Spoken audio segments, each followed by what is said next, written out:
As much as you want to believe a project car can actually be finished, I don't think that's possible. Maybe it's finished when you sell one. But the Corvette has developed a boost leak. Well, it's either a boost leak on the cold side or the hot side. I'm not sure, but normally it makes about 7 psi, 7.5 psi, depending on how high I rev it. And lately it's only been making about 6 psi, and I've noticed a tick sound, strong smell of exhaust. So I really got to figure this out because one, I don't want to die from exhaust asphyxiation, and two, I miss my boost. I don't know where all the boost went. It's been probably a year, maybe a year and a half since I've posted anything about the Corvette. Nothing much has really changed. I had just maintenance stuff, like how I had the dual fuel pumps wired actually melted some stuff, and I had to change how I wired that in. I installed a Hobbs switch so that I don't have both fuel pumps running all the time. That was a big part of the problem that I was having, is the lines that were going to the fuel pumps were just getting too hot. You know, it had 30 amps running through it pretty much all the time. This way, I only have the second fuel pump kick in at like 3 psi, I think it is. But during my testing, one Walbro 450 is all I need. I never had any fueling issues on it. Maybe whenever I turn it up a little bit more in the future, I'll need the second pump. So right now the Hobbs switch isn't even plugged in. It doesn't even do anything because I just run the one fuel pump. But it's all there. All I got to do is literally plug it in, and now I've got a second Walbro. And there is a future for this thing. I don't know when, but eventually it will get more done to it. But right now I'm just going to drive it and keep enjoying it. You know, 600 on the street is still a lot, but I had a steel braided line right here, and it sprang a leak in it, so I replaced that. And then the PCV system, I reworked how I did that to make it a little bit more efficient, because I was pushing a little bit of oil out behind the rear main seal. Whenever I had some dyno time and I was, you know, really pushing this thing, I'd notice a little bit of oil underneath it, and it was because I didn't have enough PCV flow. So I fixed that, and pretty much I've just been driving it, you know, making 600-ish at the rear wheels on the street.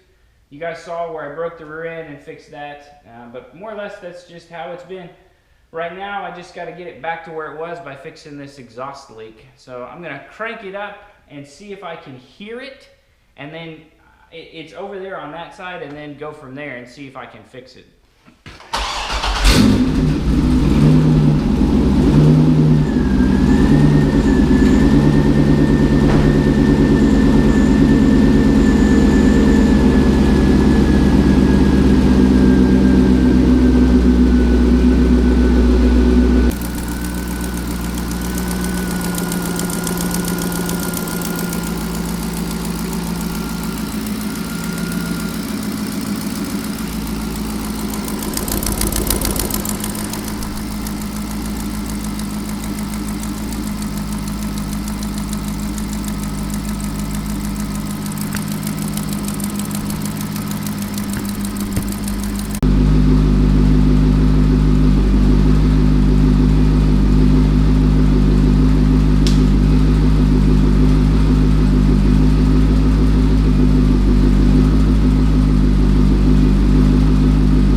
I've had a whole bunch of questions about the oiling system that I'm using for the rear mount turbo, and you just heard that buzzing sound after everything shut down.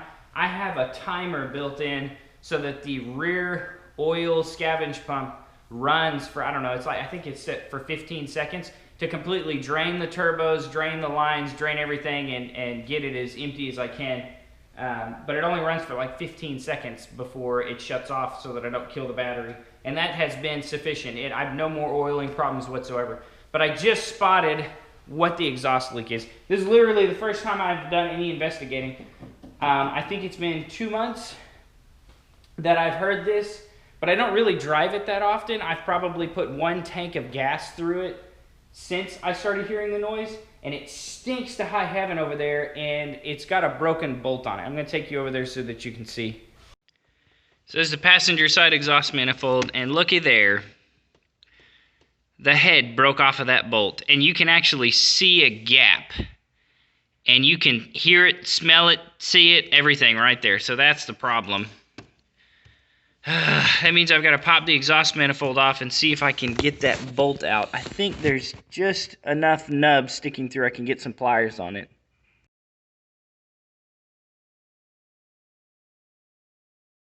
I was able to just take the bolts out of the exhaust manifold, and it looks like it has just enough play where I think I can get down on there and twist that little nub out. I really hope so, and I really hope it comes out easy so I don't have to take the head off. It appears... Oh, thank you. Oh, whew. It appears to be spinning with just a little bit of effort. I think this is about as ideal as it can get when you break a exhaust bolt. I've got plenty of room in here after I move my catch can, and it is working its way out. Thank you, Lord. This could be so much worse. I think I can get it with my fingers. Oh, thank you, Jesus. Oh, threads are still intact. Oh, thank you. This is the exhaust manifold gasket, and this is the one that had the broken bolt. You can definitely see there's a little escapee. That is definitely where my boost has gone. This is what happens when you've been a mechanic for a long time and you're sort of a pack rat.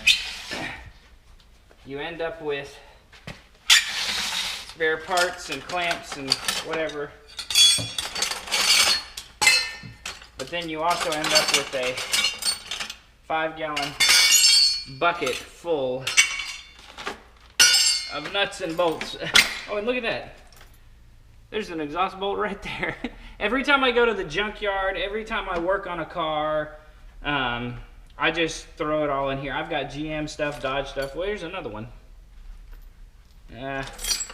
You know, I just did a DOD delete on the Yukon 6 or 8 months ago. And the same thing happened. Exhaust bolts broke off. 2 of them were already broken, 1 of them broke, but I was pulling the heads anyway to do the DOD delete.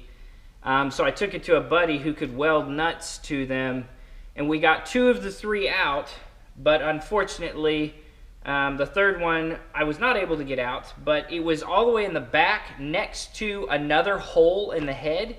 So I put a bolt in that hole. I mean, it's like the factory one was like right there, and then the other bolt hole was right there. So what I did is I put, and it's a much bigger bolt. It was like an M10 or something. So I got a big thick piece of steel and bridged it across, and then put the big bolt right there, and then just tightened it down. And so far it hasn't been leaking. It's 8 months or so, but at least I've got exhaust bolts, GM exhaust bolts right here. I'm gonna dig through here and see if I can find a full set.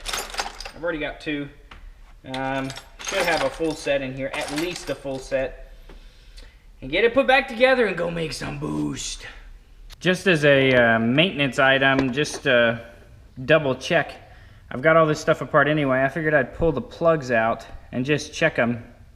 And they look fabulous. Nothing at all to be concerned about. Even this one came out of where the exhaust leak was, just a little bit more black than the rest of them. Still looks great. The other thing is my plug wires. I have seen this happen several times on these GM cars where the plug wire will break right here and they'll have no clue, and it'll be arcing back and forth in here, and it'll actually melt this part. I've also seen that happen right here where there's like a little, you see that little bump right there? There's like 2 rings that overlap each other, and sometimes that ring will break, and then this will sort of droop down, and that will cause a ticking issue, and it will also melt this boot. I've also seen inside here where this wasn't plugged in all the way, and it was just sort of like I don't know, something like that, where it wasn't plugged in all the way. And the spark, I mean, these things throw like, I don't know, 50,000 volts or something like that. And the spark will still arc from here to there and will actually melt the inside of this boot. And it will start to degrade the tip right here. So I just figured it would be a good maintenance item to just check everything since I had it apart. Beautiful, no issues, very happy. These plugs are probably 5,000 miles old, something like that. And if you're wondering, this is what I run. They are BR7EFs, NGKRs. They're like $2 a piece, and they work great. I've tuned 800 and something horsepower on these before. No issues. I love them. The other thing I'm checking while I'm here is the gap, and I'm at 0.29, and I think I gapped these at 0.25, so they're a little open. That's one of the downsides of these plugs. They have a copper tip, which means that tip gets blasted away a lot faster and they wear out faster. So they're not bad. I think probably in another 5,000 miles, I'll just throw another set in and be done with it. But right now, I'm happy. They're all about 0.28, 0.29. I'm gonna just put them back in, they're fine. Finally, got my boost back. So that's just a really short pull in third gear. You know, that's just a real quick rip. Before, it was only making like 5.9, maybe 6 if I laid into it for a long time. So it looks like that is definitely what the issue was. Oh, I'm glad it was easy to fix though.